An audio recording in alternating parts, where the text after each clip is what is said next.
Light camera action. আর action camera দিয়ে shoot করলে সবাই কি বলে? Light action camera.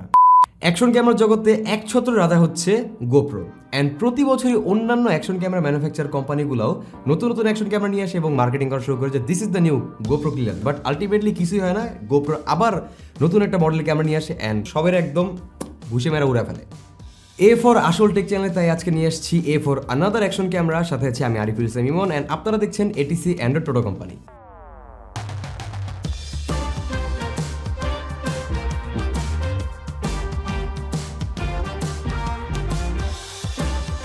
আমাদের আজকের এই ভিডিওটি স্পন্সর করেছে নিউ ক্যামেরা ওয়ার্ল্ড।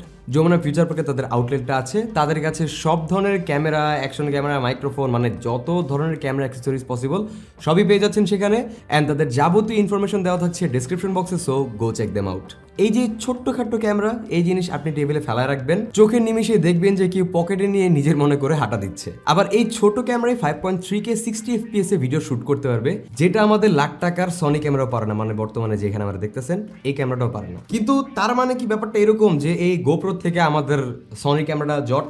না, ওইটা আমাদের এই ক্যামেরা আলাদা জিনিস আর এটা আলাদা জিনিস। বাট যেহেতু একটা অ্যাকশন ক্যামেরা অ্যান্ড এটা ম্যাক্স যে রেজলিউশন সাপোর্ট করে সেটা অবশ্যই প্রশংসার দাবিদার। তো অ্যাকশনে যাওয়ার আগে একটু পড়ালেখা করে আসি। গোপ্রো এর মেজর আপগ্রেড মোটামুটি 2 জেনারেশনের পর আসে। যেহেতু হিরো 10-এ তাদের নতুন প্রসেসর আর আগের সব ফ্রেম রেটের ডাবল দিয়ে দিয়েছে, সো এবার এক্সপেক্টেড ছিল যে তেমন কোনো রেভলিউশনারি চেঞ্জ আসছে না। তবে চেঞ্জ না আসলেও আমরা খুব একটা হতাশ হই নাই। গতবার দেওয়া ফিচারগুলোর উপর এক্সট্রা পলিশিং করা হয়েছে এবার। পাশাপাশি হিরো 9, 10, 11 পাশাপাশি রাখলে তেমন ভিজুয়ালি কিন্তু খুব একটা চেঞ্জ বুঝবেন না। তবে বাইরের লুকটা যেমনই হোক না কেন, এই ছোট ওস্তাদের ভিতরে কিন্তু সব খেলা। গোপ্রো গতবার তাদের GP2 প্রসেসর দিয়ে ক্যামেরা এনেছিল অ্যান্ড এবারও থাকছে সেই একই processor, and I must say this is still best in the market. এই ভিডিওর স্ক্রিপ্টটা লেখার পারপাসে ব্যাপক পরিমাণের খোঁজাখুঁজি করেছি আমরা এই প্রসেসর সম্পর্কে। বাট আমাদের দেশের বিদ্যুতের মতো আমাদেরও অন্ধকার রেখে দিয়েছে গোপ্রো, কারণ আমরা খুব একটা তথ্য পাই নাই। তবে this processor delivered what it suppose to do, মানে কোনো ল্যাগ ফ্যাগের দেখা পাইনি। গতবারের হিরো 10 থেকে চেঞ্জ যে জায়গাগুলোতে এসেছে তা হলো সেন্সর সাইজ, যেটা গোপ্রো হিরো 10-এ ছিল 1/2.3 ইঞ্চ অর্থাৎ 4/3 রেশিওর সেন্সর, আর গোপ্রো হিরো 11-এ আছে 1/1.9 ইঞ্চ সেন্সর অথবা 8:7 রেশিওর সেন্সর। এখন কথা হচ্ছে এই 8:7 অ্যাসপেক্ট রেশিও কেন? এটার কি অ্যাকচুয়ালি কোনো ফায়দা আছে? মানে ব্লগার ভাই বোনদের কি আসলে কোনো ফায়দা হবে এটা দিয়ে, নাকি এটা জাস্ট একটা গিমিক? ওয়েল, এই রেশিওর কারণ হলো এই জামানার সোশ্যাল মিডিয়ার পপুলার ভিডিও রেশিও এটা। অর্থাৎ যদি আপনি 8/7 অ্যাসপেক্ট রেশিওতে ভিডিও করেন তাহলে সিম্পলি ক্রপ করে 1/1 অথবা 4/3 অথবা 16/9 অর 9/16 অ্যাসপেক্ট রেশিওতে আপনি ক্রপ করে নিতে পারবেন। মানে ব্যাপার হলো আপনি ম্যাক্স রেশিওতে শুট করতে পারবেন, আবার সেটা ক্রপ করে আপনার মন মতো যে কোনো রেশিও বানিয়ে ইউজ করতে পারতেছেন, যেটা বেশ কনভিনিয়েন্ট আমার মতে। আলাদাভাবে রেশিও বারবার সেট করা লাগতেছে না। আর আমি মনে করি 8/7 aspect ratio and that's all you need. আবার যেহেতু সেন্সর সাইজ বেড়েছে, সো বেড়েছে মেগাপিক্সেল কাউন্ট। গোপ্রো হিরো 10-এ ছিল 23 মেগাপিক্সেলের আর গোপ্রো হিরো 11-এ আছে 27 মেগাপিক্সেলের সেন্সর। অ্যান্ড গোপ্রো এবারে ইমপ্লিমেন্ট করেছে 10-বিট কালার প্রোফাইল। মানে এটা ছোট হোক, but GoPro did that job very well. আর সব মিলে যা দেখলাম সেটা হচ্ছে কন্ট্রাস্ট ম্যানেজমেন্টের সমস্যা বেশ অনেকটাই সলভড আমার মতে, যদি প্রিভিয়াস মডেলগুলোর সাথে আমরা কম্পেয়ার করি। গোপ্রো ক্যামেরা জগতে পরিচিত এর মারাত্মক ওয়াইড অ্যাঙ্গেল অ্যান্ড জোস ডাইনামিক রেঞ্জের কারণে, and here it has proven itself again. Narrow, regular, wide, super wide and hyper view আছে। হাইপার ভিউতে ম্যাক্স 4K 60 FPS আর সুপার ভিউতে 5.3K 60 FPS ইউজ করতে পারবেন। এখন এই হাইপার ভিউ আর সুপার ভিউটা কি, ব্যাপারটা একটু বুঝাই। আপনি জাস্ট লেন্সের এখানে একটু হাত রাখবেন এভাবে, অ্যান্ড এটাও ক্যাপচার করে ফেলবেন। মানে বুঝতেই পারতেছেন যে একদম পুরাই ওয়াইড ভিডিও ক্যাপচার করলে মোটো ব্লগিংয়ে বেশ ভালো অ্যাডভান্টেজ পাওয়া যায়। বড় ফিল্ড অফ ভিউর জন্য ভিডিও দেখতে বেশ অ্যামেজিং লাগে। তবে এই জিনিসটা দিনের বেলা ব্যবহার করলে একদম ঠিকঠাক আছে। একটু আলো কমলে অনেক গ্রেইন চলে আসে যেহেতু বেশি ওয়াইড। আবার কর্নার এরিয়াগুলোতে দেখলাম যে হালকা পাতলা ডিস্টর্টেড হয়ে যায়। এর মানে আবার আপনি ভাইবেন না যে এর নাইট টাইম শট আপনাকে হতাশ করবে। আগের বার থেকে বেশ ইমপ্রুভমেন্ট এসেছে এবার নাইট টাইম ভিডিওগ্রাফিতে, and over the time GoPro বেশ ভালোই উন্নতি করছে নাইট সিচুয়েশনে। গোপ্রো এর নিয়ারেস্ট কম্পিটিটরদের মধ্যে দেখবেন রাতের বেলা ফুটেজ বেশ গ্রেইনই থাকে, মানে ম্যানুয়ালি অ্যাডজাস্টের পরেও গ্রেইন থেকে যায়। সো গোপ্রোতেও সেটা আছে। আপনি ডিরেক্ট একদম নো লাইটে বাইর হন, যেখানে কোনো আলোই নাই, সেখানে গ্রেইন অবশ্যই পাবেন, কিন্তু একদম ভরপুর না। যেমন আপনি রাতের বেলা এয়ারপোর্ট রোডের এই ক্লিপটা দেখেন, যেখানে হালকা স্ট্রিট লাইট আছে বা একটু আলো আছে, সেখানে ভালোই নাইট শট পাবেন। আর একটু অন্ধকারে গেলে, যেমন ফ্লাইওভারে ওঠার সময়, এই শটটা দেখলে একটু বুঝতে পারবেন যে গ্রেইন যা আছে তা দিয়ে বেশ ভালোভাবে কাজ চালিয়ে নেওয়া যায়।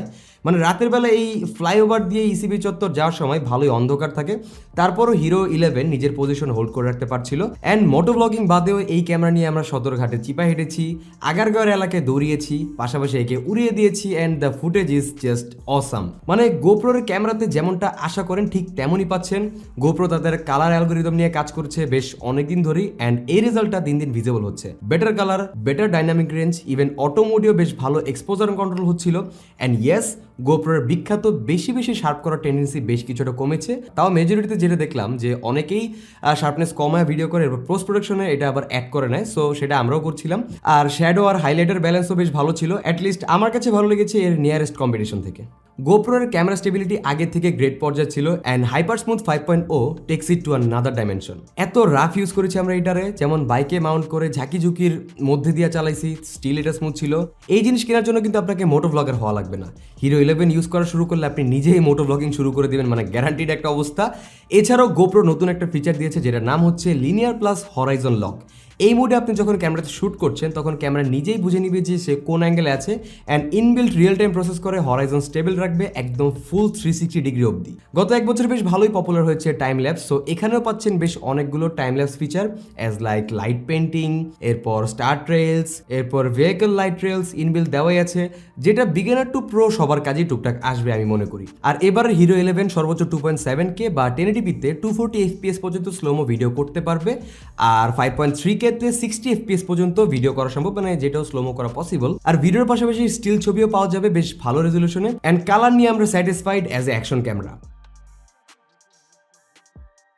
ব্যাটারিতে আছে গোপ্রো নিজস্ব গোপ্রো এন্ডিউরো ব্যাটারি। হিরো 10 সেম সাইজের ব্যাটারিটাই এটার মধ্যে তারা দিয়ে দিছে, কিন্তু 83% বেশি এফিসিয়েন্সি সহ। And better efficiency means better battery life, but in real life মনে হয়েছে এটা খুব একটা সাফিসিয়েন্ট না। মানে এক ব্যাটারি দিয়ে তো ভুলেও একদিন কভার করতে পারবেন না, unit extra batteries just like other action cameras, মানে একদম সিম্পল হিসাব। তো এখানে আমি রেকমেন্ড করবো যে আপনি যেই টাইপের শুট করেন আপনার অ্যাটলিস্ট 2-3টা ব্যাটারি ব্যাকআপ হিসেবে রাখা দরকার। অলসো আরেকটা জিনিস যেটা আপনি হিরো 11 কিনলে নোটিস করবেন সেটা হলো এবারে গোপ্রোর ইমেজের পর সব থেকে বেশি আপগ্রেড হয়েছে এর টাচ স্ক্রিন। মানে আগে লেগে একটা অবস্থা ছিল, ইনফ্যাক্ট মানে একটা টাচের রেসপন্সিভনেসটা এবং ইউআই এর ওভারঅল যে রেসপন্সিভনেসটা এটা একটু ল্যাগি লাগতেছিল, কিন্তু এবার 5.3K-তে শ্যুট করার সময়ও ডিসপ্লেতে খুব একটা ল্যাগের দেখা পাই নাই, মানে ওভারঅল টাচ রেসপন্স এবং ইউআই এর রেসপন্সিভনেস। রিমুভেবল লেন্সক্যাপের পাশে আছে আরও একটা ডিসপ্লে, যদিও সেটা দিয়ে কোনো টাচ ইনপুট নেয় না, জাস্ট ভিডিও আউটপুট হয়। মানে ব্লগার ভাইদের জন্য একটা সুবিধা আছে, আপনি বুঝতে পারবেন যে আপনার ফ্রেমিংয়ের কী অবস্থা এবং আপনি কি ক্যাপচার করতেছেন। খালি ইস্যু যেটা সেটা হচ্ছে একটু হিট হতে দেখছি আমরা, যেটা নিয়ে আশা করি খুব একটা প্যারা হওয়ার কথা না, বাট তাও হিট আপ হয়। তো এত গুণগান শুনে যদি আপনি মনে করেন যে এই গোপ্রো হিরো 11 আসলে কি জোস, ওয়েল আমি বলবো যে হ্যাঁ এটা আসলে জোস, এটা নেওয়ার মতো, অবশ্যই আপনি কিনতে পারেন। কিন্তু একটা অ্যাকশন ক্যামেরা এভরিডে নর্মাল ইউজারদের জন্য না, এটা স্পেসিফিকলি তারাই কিনবে যাদের একটা অ্যাকশন ক্যামেরাই দরকার। তো সেই টাইপের ইউজার যারা আছে তাদের জন্য এটা একটা জোস জিনিস। মানে আপনি ইউজ করলে এবং ভিডিও কোয়ালিটি বা ফুটেজগুলো যদি আপনি পিসিতে নিয়ে দেখেন তাহলে আমি এতটুকু শিওর যে আপনি অবশ্যই এটার ফ্যান হয়ে যাবেন। অ্যান্ড আজকের এই ভিডিও দেখে যদি আপনি অলরেডি ফ্যান হয়ে যান হিরো 11 নিয়ে, তাহলে এই অংশ আপনার জন্য, তাই ভালো মতো শুনবেন। আপনি যদি অলরেডি গোপ্রো হিরো 9 ইউজার হয়ে থাকেন অ্যান্ড এক্সিস্টিং যে কোনো একটা গোপ্রো ইউজ করে থাকেন অ্যান্ড আপনি চিন্তা ভাবনা করতেছেন একটু আপগ্রেড করবেন, তাহলে আপনি 8 বা 9 থেকে ডিরেক্ট 11-এ জাম্প করতে পারবেন। কিন্তু আপনি যদি অলরেডি একটা হিরো 10 ওন করেন তাহলে আমি মনে করি যে হিরো 11 আপগ্রেড করা আপনার খুব একটা দরকার নেই, কারণ 10 দিয়ে মোটামুটি সব কাজ হয়ে যাচ্ছে। বাট আপনি যদি 8 বা 9 থেকে আপগ্রেড করতে চান তাহলে হিরো 11 অবশ্যই রেকমেন্ড করার মতো একটা জিনিস।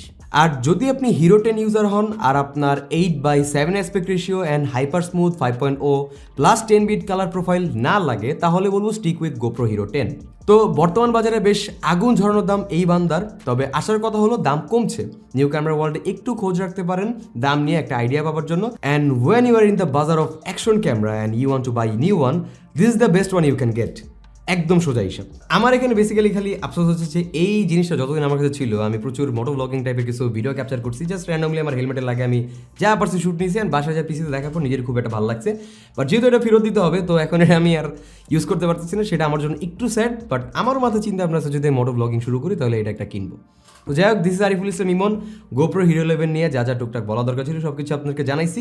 আবারও দেখা হবে নতুন কোনো অ্যাকশন ক্যামেরা ভিডিওতে, সেই পর্যন্ত সবার থেকে বিদায় নিচ্ছি। দেখা হবে নতুন কোনো ভিডিওতে, ভালো থাকবেন, সুস্থ থাকবেন, আল্লাহ হাফেজ।